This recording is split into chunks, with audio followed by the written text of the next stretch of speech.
قوي معانا الفنانه الجميله نيفين رجب. اهلا يا حبيبي، ازيك؟ انا برحب بيكم كلكم. طبعا انا بهني فندق هيلتون كورنيش اسكندريه على انه حصل على المركز الاول على مستوى العالم وافريقيا والوطن العربي.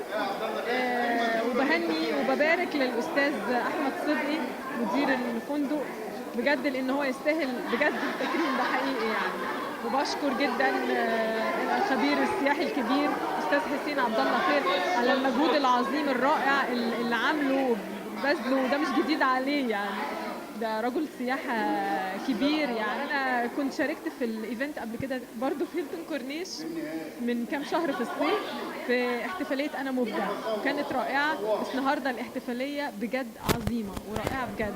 بشكرهم جميعا وبشكركم طبعا. طب بالمناسبه طولنا معانا بقى، عايزين نعرف بقى عن مشوارك الفني واخر اعمالك ايه؟ بس اخر اعمالي، خلينا في اخر اعمالي دلوقتي.